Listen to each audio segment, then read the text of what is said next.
So, y'all, I know it's going to be hard to believe, but I actually went to In-N-Out. I went to In-N-Out I just had my In-N-Out burger. I had a 4x4, I had fries, I had a nice Neapolitan shake, and I still have abs. So that leads me to what the point of this video is. I'm going to give you guys a secret to getting a six-pack. And it's not what you think. You don't need to do crunches.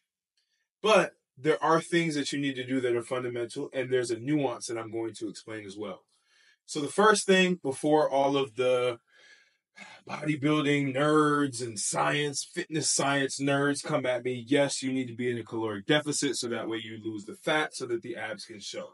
We know this. If you didn't know this, now you know. Now that we've gotten that out of the way, why do people tend to do crunches to get abs? Well, let's be real. People do crunches because they think that they're working the muscles so that they can actually start to, see the abs showing, not knowing that if you actually lost a lot of the fat that was over it, you'd be able to see it.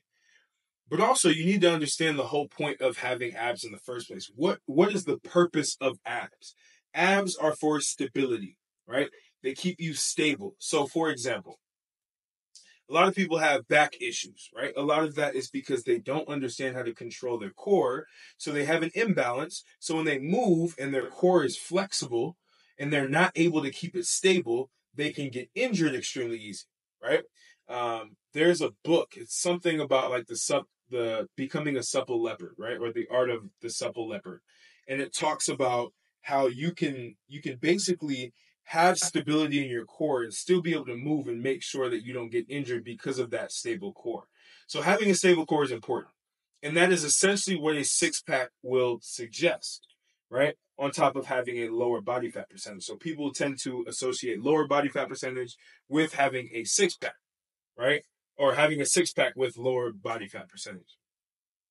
So how do I do this? One, yes, I do stay in a caloric deficit. I make sure I drop my body fat as low as possible. Right now, I'm probably sitting at 10%, maybe 11%. I wouldn't be surprised if it was even 9%. But even beyond that, there is a secret to doing this while you're working out. So that way you don't need to do crunches. You don't even need to focus on it too much. It's kind of subliminal. But all you have to do, so right here, right? I'm not braced. I'm actually pushing my stomach out. Still got the abs showing. What you want to do is you want to brace your core, right? When you brace it, every exercise you do, I want you to brace your core. So anytime you do a lateral raise, brace your core. Anytime you do a curl, brace your core. Anytime you do a press, brace your core. Anytime you do a bench press, brace your core. You do a row, brace your core.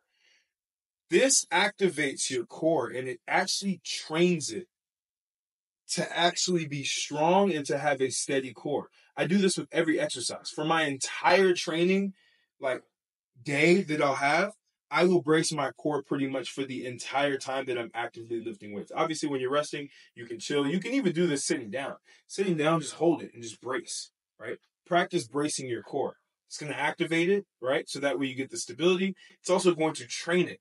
So it'll pretty much be similar to doing something like crunches. And I do know that crunches are not really good for your spine as well. That's another thing that I learned when I was a trainer at the time. At Equinox, they taught us this, right? So make sure that you're bracing your core at all times. If anything, do some planks. But planks, all it is it's forcing you to brace your core. So if you're able to basically brace your core while you're moving, while you're lifting, while you're even walking around, you're essentially doing a plank for a long period of time while also working other muscle groups, keeping you efficient, allowing you to have a six-pack over time, right? Because you're going to start seeing these muscles start to harden. And as you lose the fat, they're just going to pop out even more. I have some work to do for myself, right? So that's the number one secret I would recommend if you're trying to get a six-pack as soon as possible.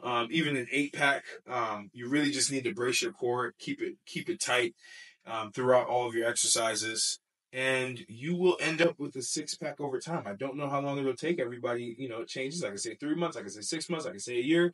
It just depends on you and how fast you lose fat. So if you found this helpful, comment, let me know anything else you want to know, fitness-related, health-related. I like to post some of these videos as well to help you guys.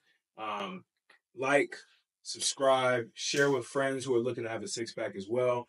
This is very nuanced information. A lot of people don't talk about bracing your core, but this is essential if you want to be able to build your abs to get that six pack while you're training, so you don't have to stick around and do 100 sit-ups or a bunch of just ab specific workouts. You want to be efficient with your time. You want to be able to make sure that you are knocking down multiple things at once, knocking two birds with one stone, get your ab right, get your body right at the same time.